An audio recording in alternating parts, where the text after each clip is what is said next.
Capítulo 51. Dios cuida de los pobres.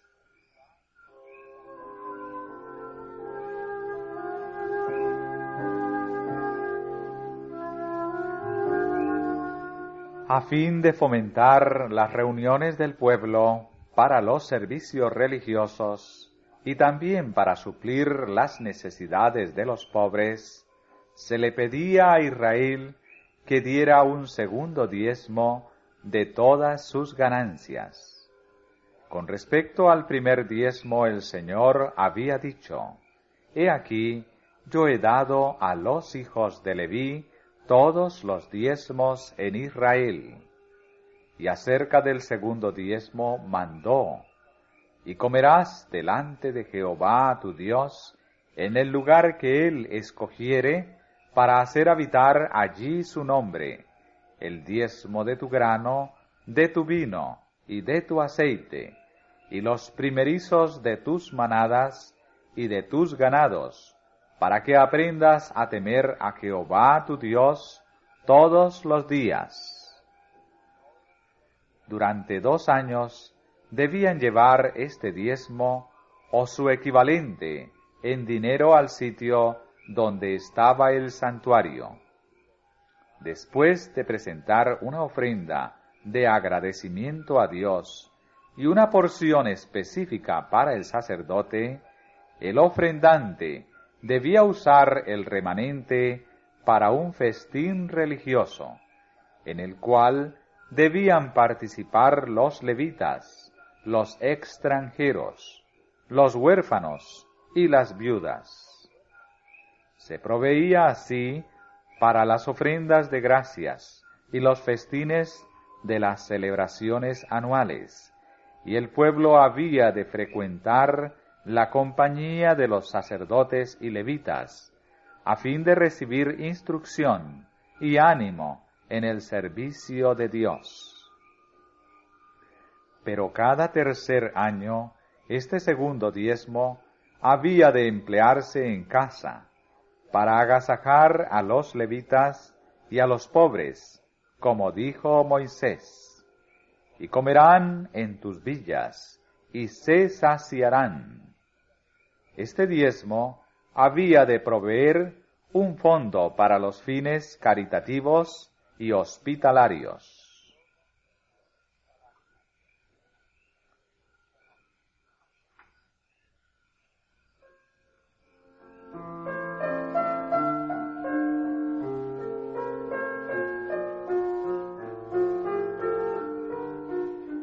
Otras medidas aún se tomaban en favor de los pobres. Después del reconocimiento de los requerimientos divinos, nada hay que diferencie tanto las leyes dadas por Moisés de cualesquiera otras, como el espíritu generoso y hospitalario que ordenaban hacia los pobres. Aunque Dios había prometido bendecir grandemente a su pueblo, no se proponía que la pobreza fuese totalmente desconocida entre ellos. Declaró que los pobres no dejarían de existir en la tierra. Siempre habría entre su pueblo algunos que le darían oportunidad de ejercer la simpatía, la ternura y la benevolencia. En aquel entonces, como ahora, las personas estaban expuestas al infortunio, la enfermedad y la pérdida de sus propiedades. Pero mientras se siguieran estrictamente las instrucciones dadas por Dios, no habría mendigos en Israel, ni quien sufriera por falta de alimentos. La ley de Dios le daba al pobre derecho sobre cierta porción del producto de la tierra. Cualquiera estaba autorizado para ir cuando tenía hambre al sembrado de su vecino, a su huerto o a su viñedo, para comer del grano o de la fruta, hasta satisfacerse. Obraron de acuerdo con este permiso los discípulos de Jesús cuando arrancaron espigas y comieron del grano al pasar por un campo cierto sábado. Toda la rebusca de las mieses, el huerto y el viñedo pertenecían a los pobres. Cuando segares tu mies en tu campo, dijo Moisés, y olvidares alguna gavilla en el campo, no volverás a tomarla. Cuando sacudieres tus olivas, no recorrerás las ramas tras ti. Cuando vendimiares tu viña, no rebuscarás tras ti. Para el extranjero, para el huérfano y para la viuda será. Y acuérdate que fuiste siervo en tierra de Egipto. Cada 7º año había una provisión especial para los pobres. El año sabático, como se lo llamaba, comenzaba al fin de la cosecha. En el tiempo de la siembra, que seguía al de la siega, el pueblo no debía sembrar, no debía podar ni arreglar los viñedos en la primavera, y no debía contar con una cosecha ni del campo ni de la viña. De lo que la tierra produjera espontáneamente, podían comer cuando estaba fresco, pero no podían guardar ninguna porción de esos productos en sus graneros. La producción de ese año había de dejarse para el consumo gratuito del extranjero, el huérfano, la viuda y hasta para los animales del campo.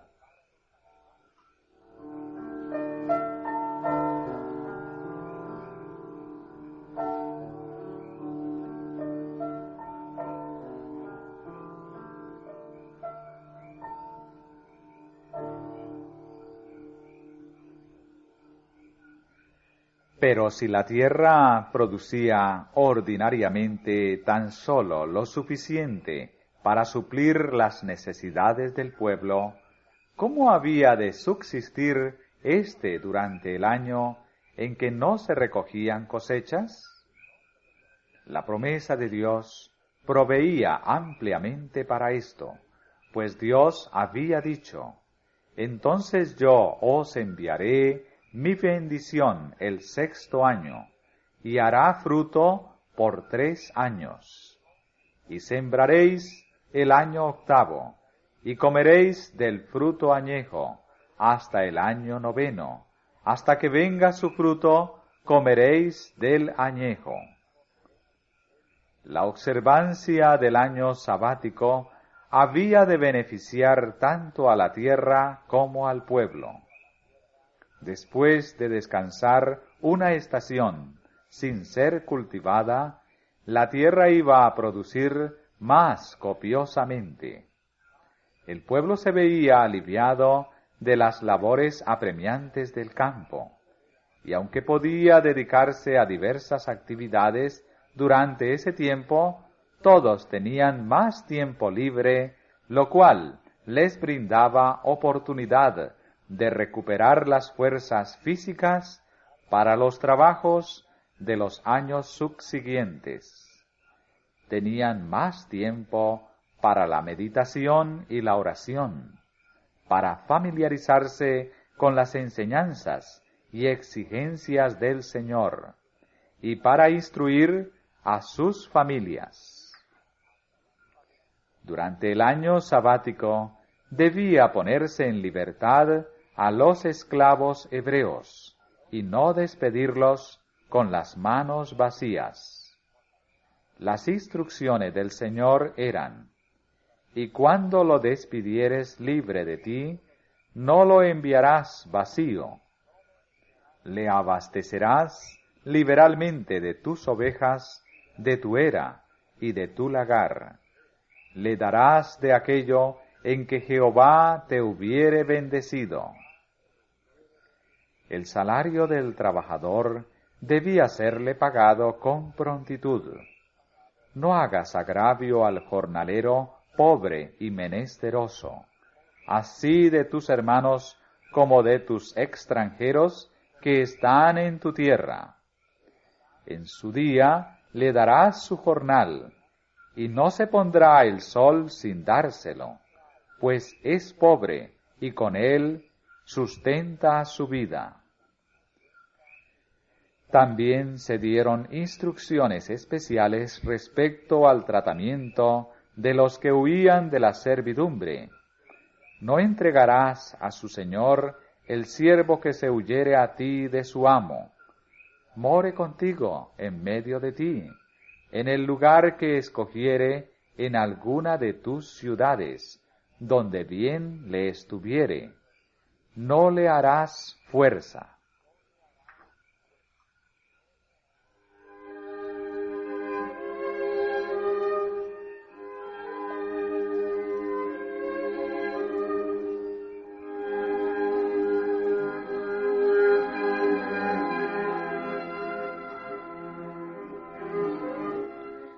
Para los pobres, el 7º año era un año de remisión de las deudas. Los hebreos tenían la orden de ayudar siempre a sus hermanos indigentes, con préstamos de dinero sin interés. Se prohibía expresamente recibir usura de un hombre pobre. Cuando tu hermano empobreciere y se acogiere a ti, tú lo ampararás. Como peregrino y extranjero, vivirá contigo. No tomarás usura de él, ni aumento, mas tendrás temor de tu Dios, y tu hermano vivirá contigo. No le darás tu dinero a usura, ni tu vitualla a ganancia. Si la deuda quedaba sin pagar hasta el año de remisión, tampoco se podía recobrar el capital. Se le advirtió explícitamente al pueblo que no negara por este motivo el auxilio necesario a sus hermanos. Cuando hubiere en ti menesteroso de alguno de tus hermanos, no endurecerás tu corazón, ni cerrarás tu mano a tu hermano pobre. Guárdate que no haya en tu corazón perverso pensamiento, diciendo: cerca está el año 7º, el de la remisión, y tu ojo sea maligno sobre tu hermano menesteroso para no darle, que él podrá clamar contra ti a Jehová, y se te imputará a pecado. No faltarán menesterosos de en medio de la tierra. Por eso yo te mando, diciendo: abrirás tu mano a tu hermano, a tu pobre y a tu menesteroso en tu tierra. Abrirás a él tu mano liberalmente, y en efecto le prestarás lo que basta, lo que hubiere menester. Nadie necesitaba temer que su generosidad le redujera a la miseria. La obediencia a los mandamientos de Dios daría ciertamente por resultado la prosperidad. Se le dijo a Israel: prestarás entonces a muchas gentes, mas tú no tomarás prestado, y enseñorearte has de muchas gentes, pero de ti no se enseñorearán. Después de 7 semanas de años, 7 veces 7 años, venía el gran año de la remisión, el año del jubileo. Entonces harás pasar la trompeta de jubilación por todas vuestras tierras, y santificaréis el año 50, y pregonaréis libertad en la tierra a todos sus moradores. Este os será jubileo, y volveréis cada uno a su posesión, y cada cual volverá a su familia.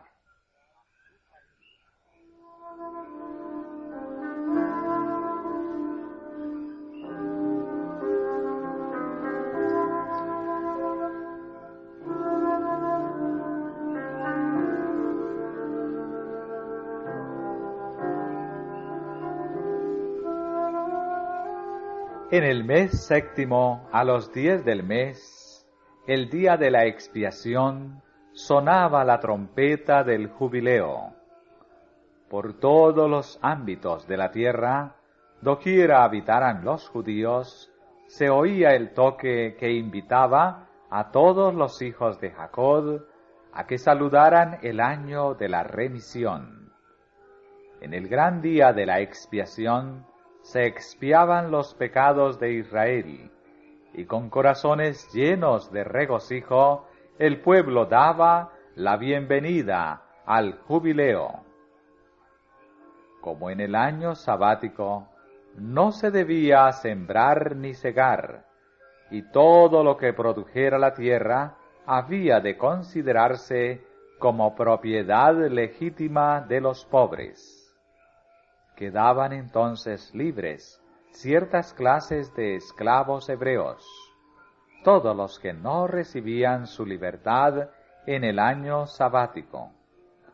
Pero lo que distinguía especialmente el año del jubileo era la restitución de toda propiedad inmueble a la familia del poseedor original.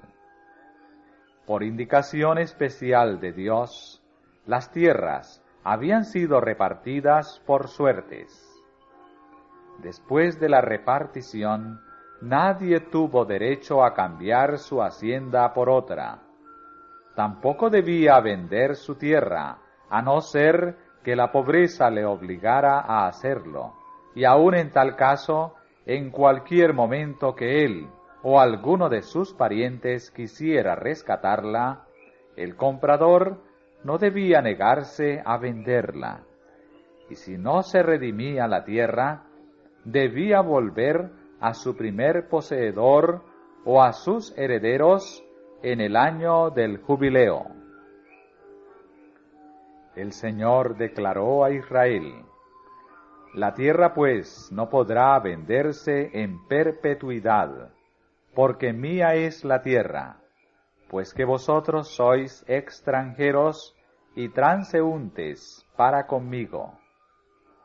Debía inculcársele al pueblo el hecho de que la tierra que se le permitía poseer por un tiempo pertenecía a Dios, que Él era su dueño legítimo, su poseedor original, y que Él quería que se le diera al pobre y al menesteroso una consideración especial. Debía hacerse comprender a todos que los pobres tienen tanto derecho como los más ricos a un sitio en el mundo de Dios.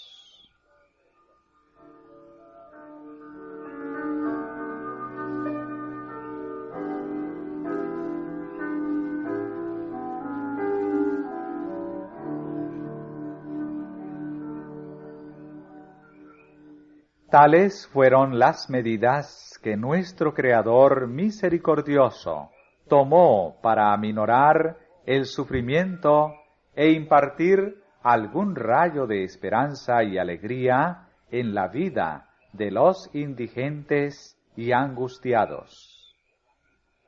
Dios quería poner freno al amor excesivo a los bienes terrenales y al poder. La acumulación continua de riquezas en manos de una clase y la pobreza y degradación de otra clase eran cosas que producían grandes males. El poder desenfrenado de los ricos resultaría en monopolio, y los pobres, aunque en todo sentido tuvieran tanto valor como aquellos a los ojos de Dios, serían considerados y tratados como inferiores a sus hermanos más afortunados. Al sentir la clase pobre esta opresión, se despertarían en ella las pasiones. Habría un sentimiento de desesperación que tendería a desmoralizar la sociedad y a abrir la puerta a crímenes de toda índole. Los reglamentos que Dios estableció tenían por objeto fomentar la igualdad social. Las medidas del año sabático y del año de jubileo habían de corregir mayormente lo que en el intervalo se hubiera desquiciado en la economía social y política de la nación. Estos reglamentos tenían por objeto beneficiar a los ricos tanto como a los pobres. Habían de refrenar la avaricia y la inclinación a exaltarse uno mismo, y habían de cultivar un noble espíritu de benevolencia, y al fomentar la buena voluntad y la confianza entre todas las clases, habían de favorecer el orden social y la estabilidad del gobierno.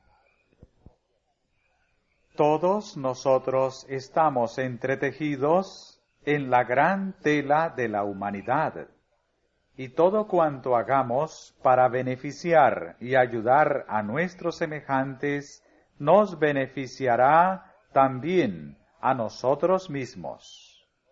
La ley de la dependencia mutua afecta e incluye a todas las clases sociales.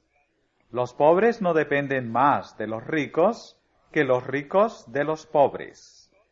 Mientras una clase pide una parte de las bendiciones que Dios ha concedido a sus vecinos más ricos, la otra necesita el fiel servicio, la fuerza del cerebro y de los huesos y de los músculos que constituyen el capital de los pobres.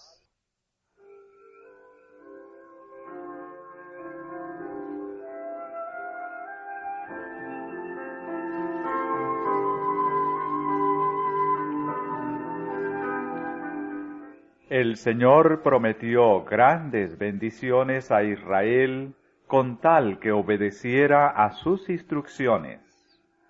Yo daré vuestra lluvia en su tiempo, y la tierra rendirá sus producciones, y el árbol del campo dará su fruto, y la trilla os alcanzará a la vendimia, y la vendimia alcanzará a la sementera, y comeréis vuestro pan en hartura, y habitaréis seguros en vuestra tierra. Y yo daré paz en la tierra, y dormiréis, y no habrá quien os espante, y haré quitar las malas bestias de vuestra tierra, y no pasará por vuestro país la espada. Y andaré entre vosotros, y yo seré vuestro Dios, y vosotros seréis mi pueblo.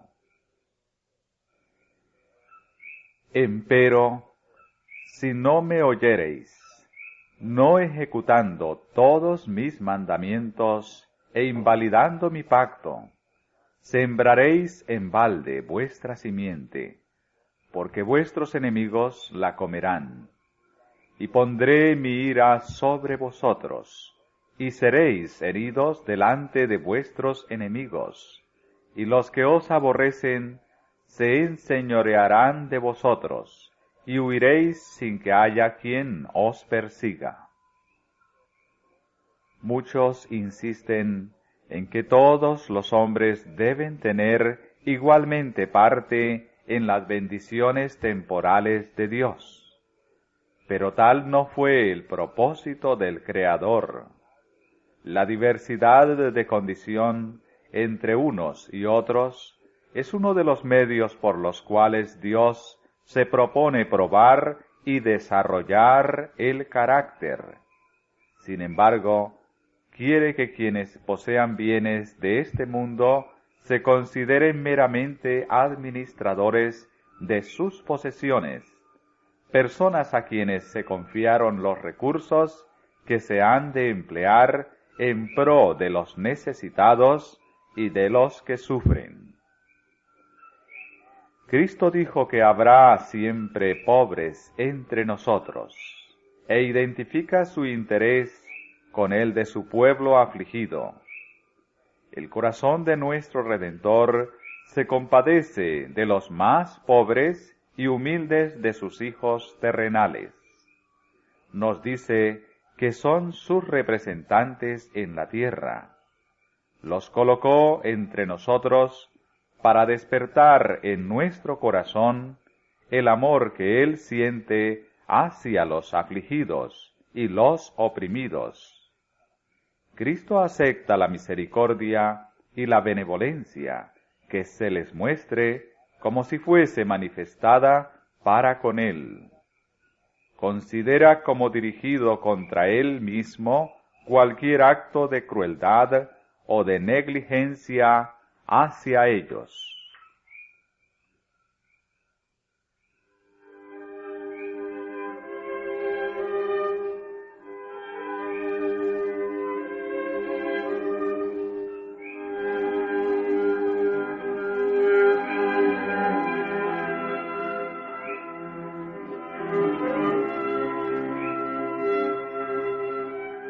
Si la ley dada por Dios en beneficio de los pobres se hubiera observado y ejecutado siempre, cuán diferente sería el estado actual del mundo espiritual y materialmente.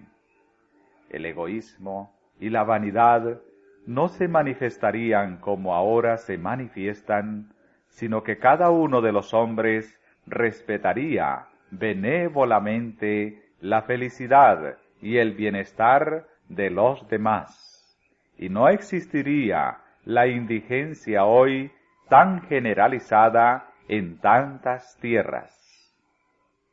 Los principios que Dios prescribió impedirían los terribles males que en todos los siglos resultaron de la opresión de los pobres a manos de los ricos.